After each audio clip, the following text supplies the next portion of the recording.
Assalamualaikum warahmatullahi wabarakatuh. Selamat siang kawan FH. Kembali lagi bersama saya Dewi Chandari di podcast FHUB. Siang hari ini saya ditemani oleh Bapak Setiawan Wicaksono SHMKN. Beliau adalah salah satu dosen di Fakultas Hukum Universitas Brawijaya dengan kepakaran hukum agraria. Kalau ngomongin hukum agraria, pasti kita juga nggak jauh-jauh dengan urusan tanah, begitu ya Pak Setiawan. Yang marak akhir-akhir ini di Indonesia, salah satu influencer begitu ya, ada sedikit masalah hukum terkait dengan sengketa tanah. Nah, memang akhirnya Pak Setiawan, saya sendiri pun bingung antara sengketa tanah dengan tanah sengketa. Itu apa perbedaannya Pak Setiawan? Mungkin Pak Setiawan bisa menjelaskan dulu kepada kawan FH. Silahkan. Ya, terima kasih Bu Dr. Dewi. Jadi istilah ini mana yang duluan ya, sengketa tanah atau tanah sengketa gitu ya. Sebenarnya sengketa tanah itu adalah suatu situasi atau kondisi ya, di mana para pihak atau orang yang merasa punya kepentingan terhadap tanah itu mereka memiliki perbedaan pandangan. Nah, itu adalah sengketa tanah. Sedangkan tanah sengketa adalah tanah yang di atasnya, gitu kan ya. Ada orang-orang yang berkepentingan, walaupun ada perbedaan. Nah, itu disebut sebagai tanah. Mungkin lebih mudahnya tanah yang statusnya bersengketa, mungkin lebih mudahnya demikian. Tapi memang dalam penggunaan bahasa sehari-hari atau mungkin di bahasa di praktek lebih menggunakan istilah tanah sengketa dan sengketa tanah, gitu. Baik. Kalau Pak Setiawan juga mengamati berita-berita viral terkait dengan seorang influencer yang membangun rumah di atas tanah sengketa. Betul. Membangun rumah di atas tanah sengketa. Itu kan tanah yang sudah dia beli, kenapa dikatakan sengketa, Pak Setiawan? Ya. Berarti dengan kaitan dengan tanah sengketa ya, berarti di atas tanah ini ada perbedaan pandangan antara A dengan B gitu ya. Seharusnya karena terkait dengan misalkan jual beli, maka perbedaan kepentingan adalah antara penjual dengan pembeli. Walaupun mungkin bisa jadi ada pihak lain, misalnya ternyata tanah yang dijual itu adalah objek warisan dan penjual ini tidak mengajak ahli waris yang lain, padahal belum ada pembagian harta waris. Maka ahli waris yang lain pun juga punya hak untuk mengajukan gugatan misalnya atau keberatan, itu juga memiliki hak gitu ya. Nah, tapi kaitannya dengan sengketa pertanahan di sini dan tanah sengketa, berarti tanah ini kemungkinan besar gitu ya, belum selesai, satu perbuatan hukumnya ini belum tuntas. Kalau sewa menyewa saya kira tidak terlalu bermasalah ya, karena kalau sewa menyewa pasti seketika itu juga akan digunakan oleh penyewa. Tapi sengketa ini akan berpotensi muncul apabila perbuatan itu jual beli. Baik. Jual beli berarti ada penjual dan pembeli ya. Betul. Perbuatan hukumnya berupa jual beli, ada penjual dan pembeli. Sebetulnya Pak Setiawan, mungkin ini juga tambahan informasi kepada kawan FH yang ada di rumah. Tadi juga Pak Setiawan sempat menyinggung masalah waris. Ada ahli waris lain yang tidak tahu kalau tanah itu dijual atau bangunan itu dijual. Pertanyaan saya mungkin Pak Setiawan, hak dari penjual itu apa? Hak dari pembeli itu apa? Kok bisa akhirnya mereka punya sengketa? Ya. Bukankah itu sebetulnya jual beli sah ketika melakukan pembayaran dan menerima uang? Monggo. Ya, betul. Jadi memang terkait dengan jual beli tanah ya di Indonesia ini masih menggunakan sistem yang lama ya. Jadi yang memang lama digunakan adalah harus menggunakan tunai dan terang. Baik. Jadi berbeda dengan objek lainnya gitu ya. Sebentar Pak Setiawan, tunai dan terang apa Betul. Maksudnya Pak Setiawan? Jadi tunai dan terang itu untuk jual beli tanah itu pembayarnya harus tunai seluruhnya 100% itu baru diterima oleh penjual. Dan kemudian setelah itu penjual baru menyerahkan tanahnya atau objeknya kepada pembeli. Nah, itu maksudnya tunai dan terang. Ya. Apabila pembeli itu pembayarannya belum 100% sesuai dengan harga yang disepakati, maka belum terjadi jual beli. Baik.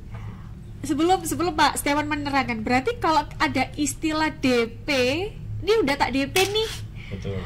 Itu boleh nggak sebetulnya? Tapi saya misalnya pembeli nih Pak Setiawan, saya mendp sebuah objek begitu ya, bangunan atau tanah.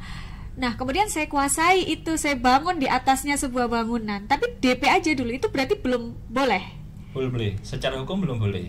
Baik. Karena DP itu di dalam KUH Perdata ya, itu merupakan tanda jadi atau uang muka saja sebenarnya.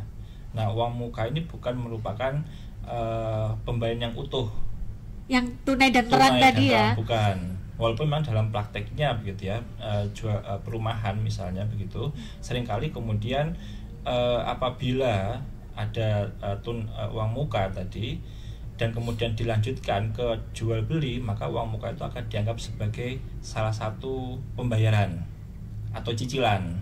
Oh baik. Begitu, ada yang seperti itu juga ada. Ya. Nah ini menarik kawan Eva yang ada di rumah. Jadi kalau misalnya mengalami kasus yang sama, sudah bayar DP atau kalau bahasa Jawanya, mohon maaf ya Pak Setiawan, didui dhisik gitu ya, itu bukan berarti itu transaksi jual beli sudah selesai begitu ya Pak Setiawan ya? Betul, belum terjadi, belum selesai jual belinya sesungguhnya. Sudah selesai ketika tunai dan terang tadi ya, sudah terbayar semuanya. Baik, itu tadi hak dari penjual ya Pak Setiawan. Kemudian apa lagi Pak haknya? Ya, tentu pada saat ada kesepakatan mengenai harga tadi ya, dalam jual beli tanah itu pasti harus digunakan akta otentik.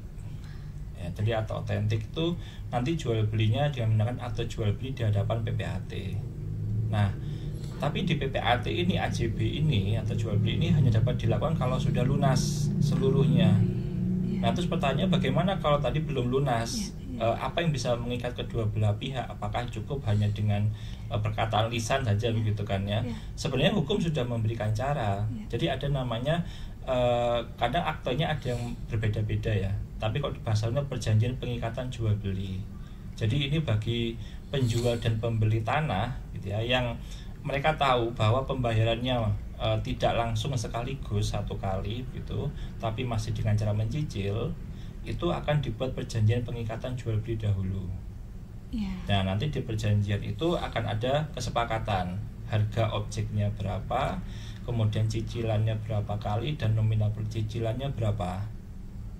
Nah nanti setelah itu lunas, baru PPAT berdasarkan perjanjian pengikatan jual beli dan tanda terima seluruhnya dari penjual gitu, batu sampai uang pembayaran, akan dibuatkan akte jual beli begitu. Berdasarkan itu tadi ya Pak Setiawan? Berdasarkan tadi. Oh baik, itu hak dari penjual. Kalau hak dari pembeli sendiri Pak Setiawan, berarti kita sepakat ya bahwa ketika memang belum lunas itu pembeli tidak boleh menguasai, begitu ya Pak? Betul. Baik, kemudian lalu apa hak dari pembeli? Apakah bisa disebut aku beli kok, lu kamu bukan pembeli, orang kamu belum lunas? Berarti belum bisa dikatakan pembeli kalau dia belum lunas ya Pak? Ya. Oke. Kemudian haknya apa lagi Pak kalau untuk yang pembeli sendiri? Ya, jadi pembeli memang dalam masa perjanjian pengikatan jual beli atau masih dalam masa angsuran itu ya, itu sebenarnya tidak boleh menguasai objek atau menggunakan, tidak boleh. Sekalipun misalkan pemilik tanahnya mengizinkan, sebenarnya secara hukum itu cukup beresiko. Karena sebenarnya secara hukum artinya benda itu belum beralih ke pemilikannya. Betul. Nah, sehingga apabila tanah itu belum lunas pembeliannya, maka sebaiknya jangan digunakan dahulu. Nah nanti haknya pembeli begini, apa haknya pembeli? Haknya pembeli, penjual ini juga nggak boleh jual. Jadi misalnya sedang dalam masa perjanjian karena jual beli, jadi masih masa cicilan, terus tiba-tiba penjual karena wah ini kelamaan ini, saya malah punya orang lain yang bisa langsung bayar cash. Ada penawaran lain ya Pak? Ada penawaran lain. Langsung dibatalkan aja, saya mau penjualnya mau dengan yang cash, yang lain dengan itu juga nggak bisa. Gantung berarti ya Pak? Justru pembeli yang sudah membuat pengikatan jual beli ini bisa menuntut, kan perjanjiannya belum berakhir, perjanjian pengikatannya jual belinya belum berakhir, masa waktunya kan masih berjalan. Nah jadi memang dalam masa cicilan gitu ya, perjanjian pengikatan jual beli ini boleh disebut adalah masa menunggu. Nah selama masa menunggu menggunakan siapa? Yang masih menggunakan dia pemilik tanah, dia masih boleh sebenarnya. Baik. Memang kan secara asas harus itikat baik ya Pak ya, ketika memang sudah ada akad jual beli ya, dengan apapun metodenya yang penting lunas itu sama-sama memiliki itikat baik begitu untuk menyelesaikan itu sampai tuntas. Baik, di masyarakat Pak Setiawan, kasus-kasus yang seperti ini banyak sekali Pak Setiawan ya, entah karena memang ketidaktahuan warga terkait bagaimana sih harus mengurus tanah, bagaimana sih apalagi kalau itu bukan hanya satu pemilik saja, ada ahli waris yang lain. Misalnya saya menjadi calon pembeli Pak Setiawan, calon pembeli tanah, step awal apa yang bisa saya lakukan untuk kemudian saya bisa mendapatkan tanah yang aman secara hukum sampai selesai dan itu menjadi milik saya? Ya, lebih ke tahapan ya, atau ini bagaimana caranya. Jadi sebagai seorang calon pembeli itu pasti yang pertama harus yakin ya bahwa tanah yang dibeli itu juga bukan merupakan tanah sengketa.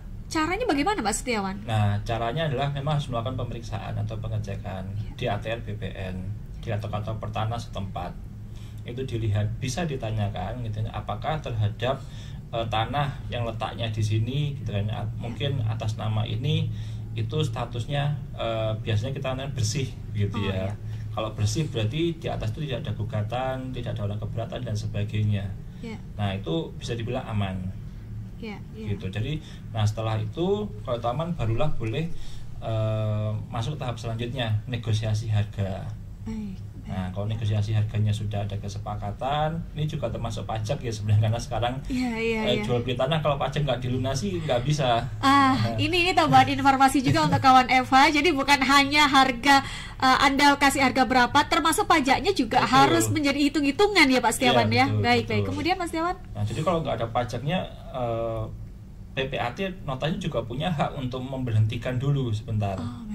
Karena nanti dari instansi pemerintah yang berkaitan gitu juga akan menanyakan ini kenapa kok tidak bayar pajak. Padahal kadang kalau nominalnya tinggi ya pajaknya otomatis juga akan cukup tinggi mengikuti gitu ya. Jadi pajak ini wajib.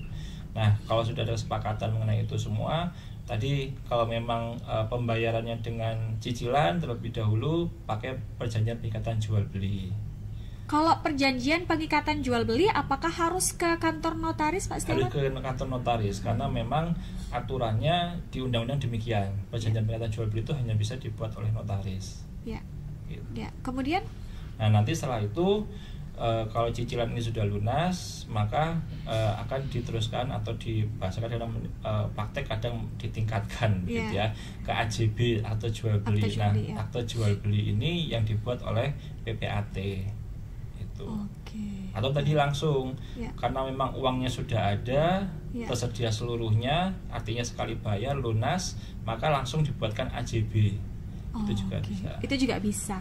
Baik, Pak Setiawan, ketika ini karena ketidaktahuan Pak Setiawan ya, ketahuan masyarakat misalnya bahwa sudah merasa mendp, kemudian menempati begitu ya, atau membangun bangunan di atas tanah itu, konsekuensi hukum apa yang mungkin bisa diterima oleh pembeli ini? Jadi pertama memang ini yang perlu disampaikan pada masyarakat ya, tampaknya ada perbedaan. Jadi begini, menurut hukum pembeli yaitu baru bisa memiliki objek tanah itu setelah semuanya lunas, pembayarannya lunas.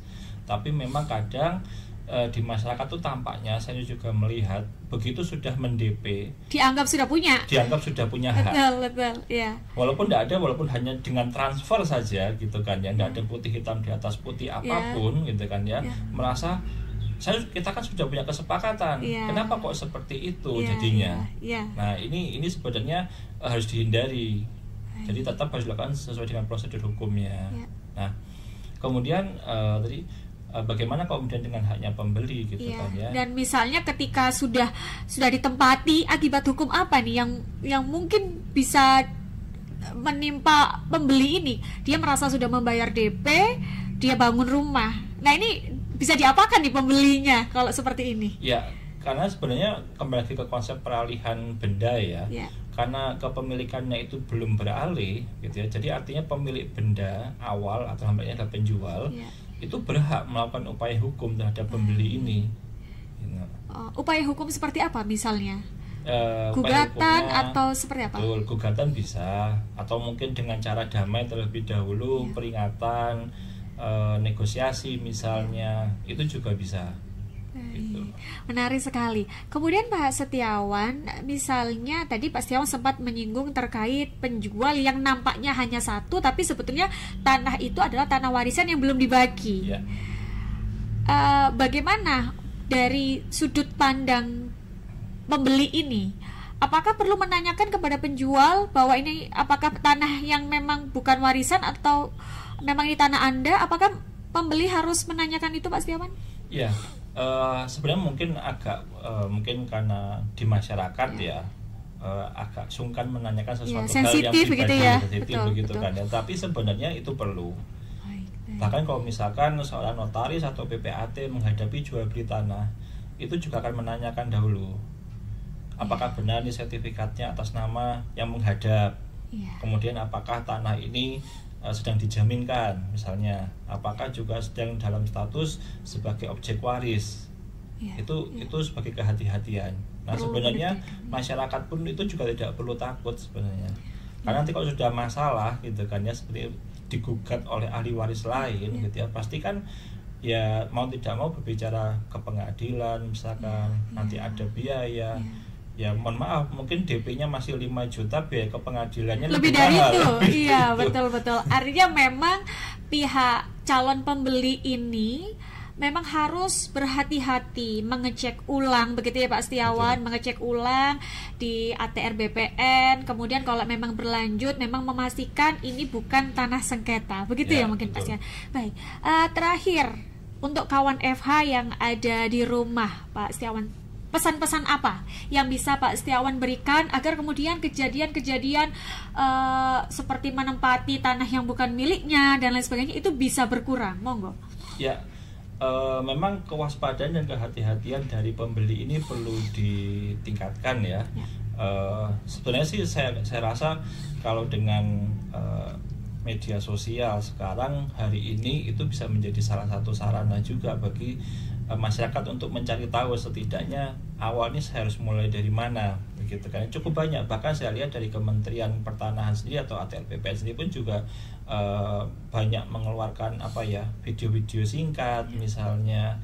Nah, jadi untuk bagi pembeli dan penjual sebenarnya tidak ada salahnya gitu kan ya untuk membaca terlebih dahulu terkait dengan aturan dalam hal jual beli tanah, sehingga nanti ke depannya yang mereka lakukan itu bisa sepenuhnya mendapat perlindungan hukum gitu. Iya, baik, sepakat sekali saya Pak Setiawan. Terima kasih untuk sharing-sharingnya kepada kawan FH yang ada di rumah. Jangan bosan-bosan lagi ya Pak Setiawan untuk hadir ke podcast FHUB untuk mencerahkan teman-teman yang ada di rumah. Terima kasih teman-teman telah setia dengan podcast FHUB dan terus saksikan video-video edukasi dari podcast FHUB di channel YouTube FHUB. Saya Airi, selamat siang. Wassalamualaikum warahmatullahi wabarakatuh.